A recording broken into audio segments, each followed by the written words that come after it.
right? So I'll tell you about the mindset behind that in a little while, but that was the thing. So here was the results, $895,000 that month, netted, let me show you how it worked out. So the front-end funnel, we made $88,000 in that front-end funnel. We had 31 people take the 15K offer, that was $465K. We had 12 people take the, I wish 30, 12 people take the 30K offer, that was $360K.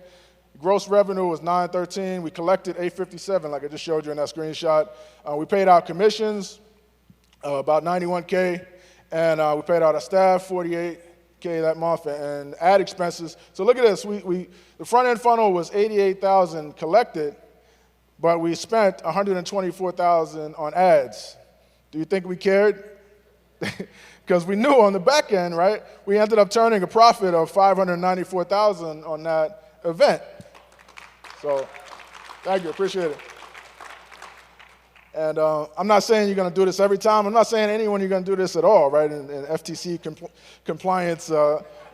But you know, this was our results, right? So we ended up selling 1,253 tickets to, you know, these are all paid customers that were coming to this event.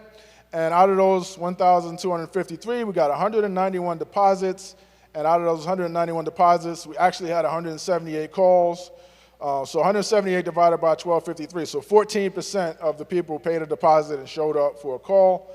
And we got those clients. So the phone sales, follow-up conversions. So people that jumped on the phone, we closed 24.2% of them, which is pretty good for a 15,000 and 30,000, you know, offer. So key takeaways from all this. Key takeaways. The first is invest in traffic. You got to be willing to take a small loss. When you buy anybody's a real estate investor? I'm a real estate investor too. We own 16 buildings in upstate New York.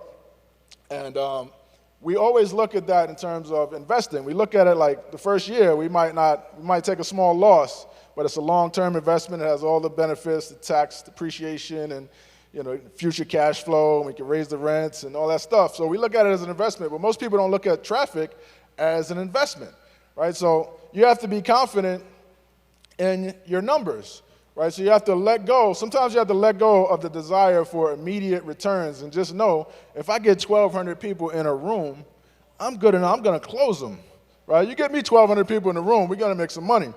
You know, you gotta have that confidence in yourself, and not just in yourself, and what you sell. What you sell can actually help those people, right? And you owe it to those people to show them how you can help them, or else they wouldn't get the help that you provide, right? You owe it to those people to sell, right? Somebody say, I owe it to those people to sell them. Because you have a solution that can make their life better, right? So when you think of it that way, you think of traffic as an investment, like we paid $88,000 in front-end sales, 120 something in traffic, 124K, it's right there on the So only earned $88K in the front end, but we trusted that the back-end sales would be profitable if we had a room full of people that are interested, full of people that have problems that we can solve. So the next takeaway is increase your profit margins, was called an SLO. An SLO, self-liquidating offer, right? And it doesn't have to be a premium webinar or workshop, but if you have a high-ticket product and you want to make your ads work, think about having some type of self-liquidating offer that leads into your product. Think about having, you know, your framework, your templates, your front-end how-to course that leads into your coaching, that gives people. So the one thing about it is, and my buddy Russ Ruffino, we always argue about this, and he you know, Russ was, I remember he was a bartender. How many of you know Russ? I heard of him. Okay, 3 people, so I'm not even gonna talk about him, but basically we have this argument.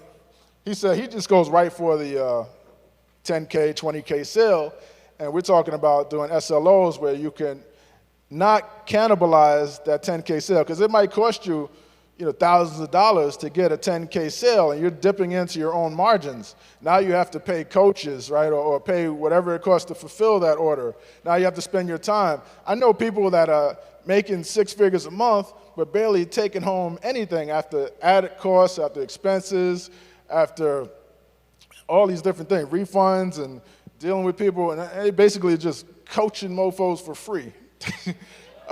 I made a post about that. Like, no, you don't want to do that. Don't be coaching people for free.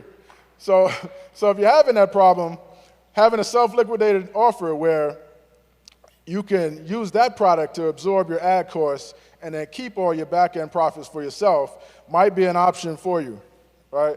So it's called a loss leader, right? And it also trains your ad pixels. It builds your customer list. It gives people a good first impression of you. Somebody that comes in, they buy from you, they get exactly what you said you were going to give them. They have a good first experience with you.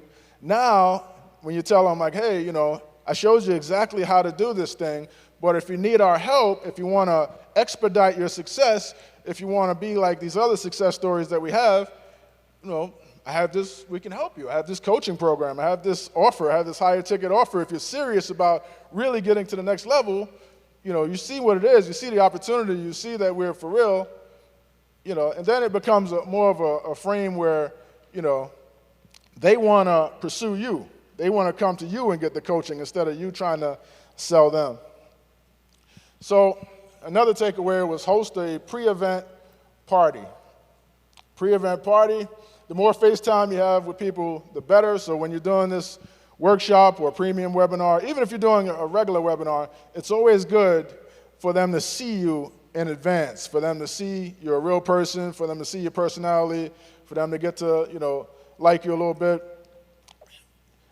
And that works great to have a pre-event party, or even if you do an interview. Like if someone's promoting your webinar, do an interview with them prior to the webinar, and I guarantee you more people will show up, more people will buy that product. It gets you to tell your relatable struggle to success story, something that they can relate to. I have that in my webinar template that I'm going to give you guys.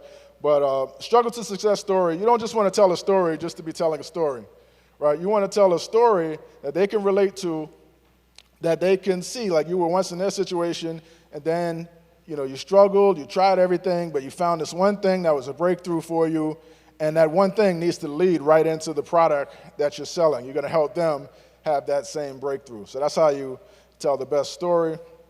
And also with the pre-event party, you get them to commit to attend.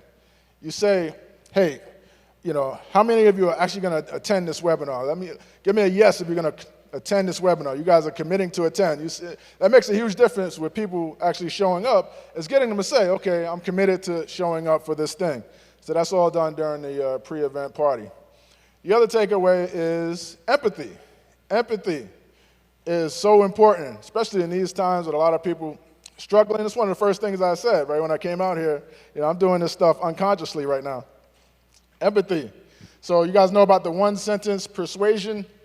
Blair Warren, people will do anything for those who encourage their dreams, justify their failures, allay their fears, confirm their suspicions, and help them throw rocks at their enemies, right?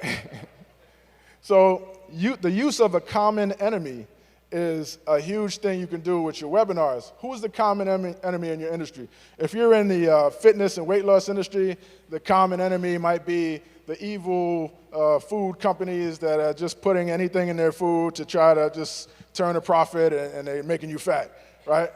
Or if you're in the make money online space, it could be the evil gurus that are, you don't ever want to drop anybody's name, but the gurus that are just trying to take your money, ripping people off, and you can tell them you relate to that too. Like in my presentation, I tell them, like, yeah, we spend over $10,000 a year on, is that a question? We're going to get to questions towards the end.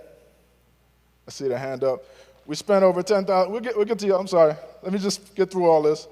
So I tell them, we spend a lot of money and we see all these products on the market, and a lot of them is not the real thing. A lot of them are just selling you what you want to buy and not teaching you what you really need to know. And I tell them that we're going to do something different here. We're going to give you exactly what you need to know. So just by saying that, it's kind of disarming, where people feel like, okay, you're in their best interest. So I like to start a lot of my presentations like that. Another thing I like to do in my presentations, especially if I'm just trying to get a phone call, just trying to get appointments booked, is I tell them, like, hey, on this presentation, there's nothing to buy. I'm just here to give you value. Put your wallet away. Put your credit card away. So that disarms people right away, and they're like, okay, this guy's just here to serve.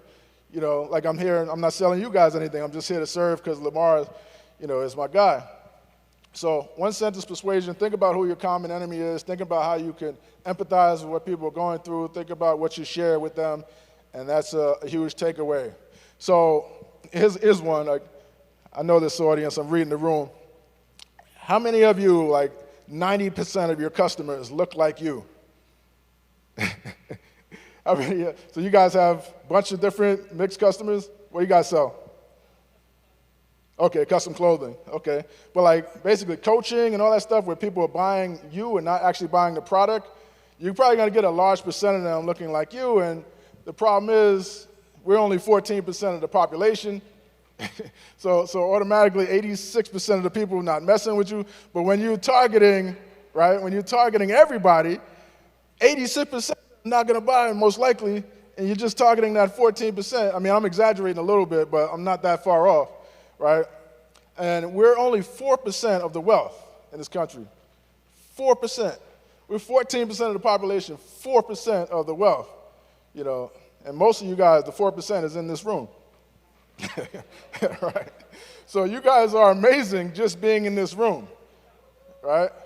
So, I mean, you see what I did there? That's empathy. I mean all this stuff, but in a way that's endearing, in a way that's like, I'm one of you, in a way that's being empathetic, in a way like I can relate to your struggles, right? So we were running ads with my face on it. We had 85% of the people, and light as I am, we had 85% of the people were still black people. You know what I'm saying? So I actually had a partner named Andy.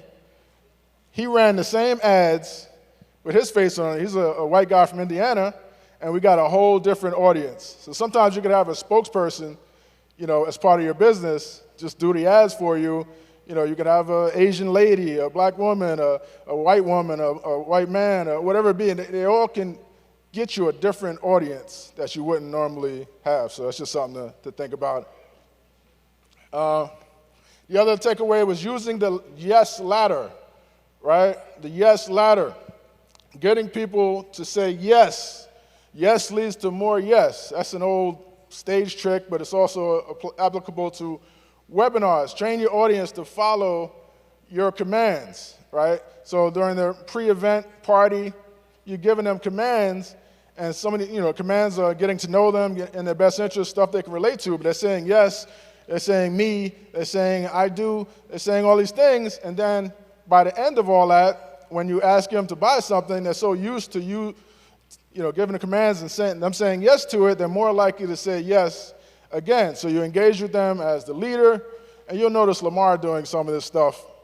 He's probably going to get like a ton of people at the end of this, but notice he knows all the tricks. So notice how he does it. Small commitments need to lead to greater ones. I'll tell you a story at our event, WebinarCon.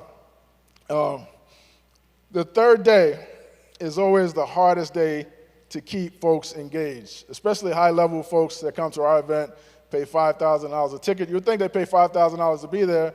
They would be there the whole time, but no, these guys, they just want to meet each other, right? So they're in the hallway, they're going to lunch for 3 hours. It's hard to keep them in the room.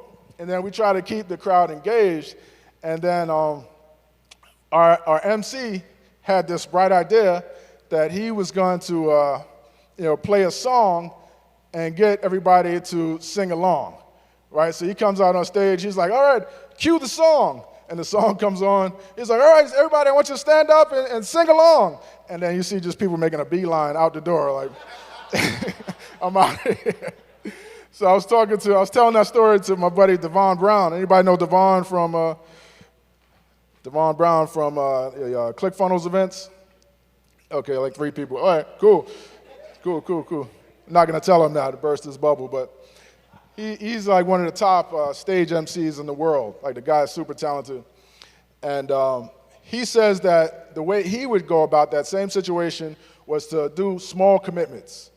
Make them commit to something small. So instead of like, stand up and sing, first he would tell them, like, have them stand up. Like, so he would call people out in the audience, who meets this criteria? Okay, stand up. Give those folks an applause. Stay standing. So after he gets everybody standing, making that small commitment, then he would put that song on. Then, they're already standing, they're already into it, everybody's looking at them, they're more likely to participate. So small commitments lead to greater ones. So I covered all that. The other takeaway was certainty. What people want more than anything else, especially when they're buying high ticket, is certainty. Is this going to work for me? It works for you, but is it going to work for me? Like, I don't care how fancy you are, how great you are, right? If Magic Johnson came here right now and he's like, I have a program, it's $50,000, I'm going to teach you guys how to make it to the NBA. How many people are going to give him $50,000 to make it to the NBA?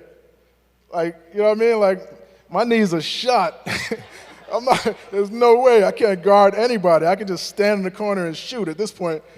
I'm not paying you 50 grand because I don't believe that can happen, right? So certainty, how can you make people believe that's going to work for them? And certainty, you use case studies, you demonstrate. One of the best webinars I've seen was my buddy Greg Caesar.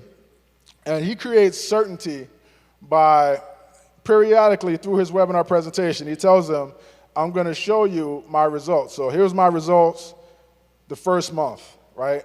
Starting this.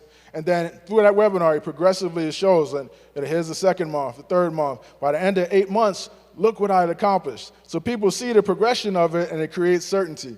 Show them, success stories of people that have gone through it to create certainty. Show them what you're going to do for them and how you're going to help them to create certainty. But one of the best things about certainty is to position your offer more as an investment. Right? When you think about investments, when you think about selling a course, people are like, okay, a course is basically do-it-yourself, DIY, do-it-yourself, right?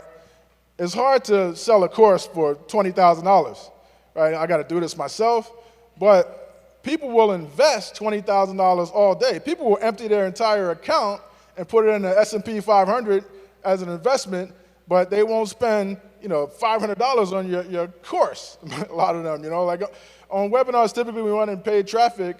If you have like a $1,000, $2,000 course, you're going to get like 2% of them maybe buying. So 98% of them won't even buy that. But the more you position it as an investment, so it goes down this chain of the first level is do it yourself. Second level is I'll do it with you. There's a little bit more certainty there. You'll do it with me, your team will do it with me. There's a little bit more certainty. The next level is done for you. Like, listen, sit back, we're going to do this for you, right? A lot more certainty with that. So you got to be able to deliver on these things, right? But that's what it is, right? The more you could make it that, and the highest level is done for you with proof and guarantees. With proof and guarantee, we guarantee that. Yeah, I see I got 8 minutes left. All right, done for you with proof and guarantee. That's the highest level. If you could pull that off, you could sell all day long because it's certain that they're going to succeed because they don't have to, depend on their own success. And that's one of the big closes that we use with done for you sales. It's like, you've been doing this on your own for so long. How'd that work out for you, right? Insanity is doing the same thing over and over again and expecting different results. Like, let us do it for you. Like, look at these people we've done it for. They succeeded. Let us do it for you. And, FTC disclaimer, you have to be able to back that up and it has to be certifiable. So we're almost done with this, but we're going to open it up to Q&A, hopefully. Create the proper frame is the next big takeaway. You want to prime your leads. Like I talked about this a little bit earlier, so I'll get through it. But, limited spots available. I showed you that example that we did, but there's limited spots available. So you're priming your leads to really want to get into your program, to really want to book a call. We'll help a small group of you succeed. So these are all the things we did in our workshop. This was the frame, Right? The frame was there's limited spots available. We're going to help a small group of you succeed. Put down $100 as a refundable deposit. If you're not a good fit, right, see if you qualify. Not like we really want you to get in our program. Nah, we're going to be good. We don't need indifference, right? We don't, we want to help you, but we don't need you because we're going to fill these spots regardless. All right, we got 30 spots. They're going to be gone. You need to jump in. You can get on this call and see if you qualify. So that's a whole different frame when they're on the call with that mindset.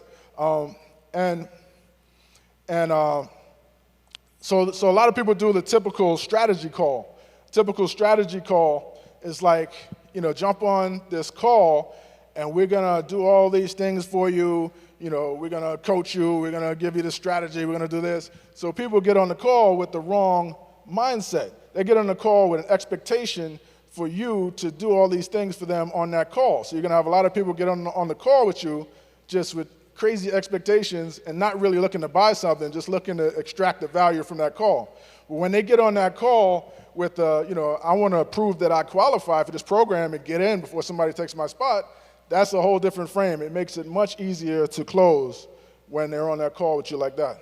So, wow. Got 5 minutes left. Awesome. So thank you. Appreciate you guys. H to the OV. I used to move snowflakes by the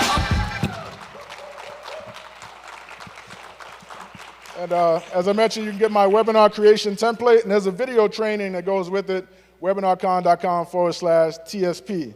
So want to open it up for questions, pass a mic around.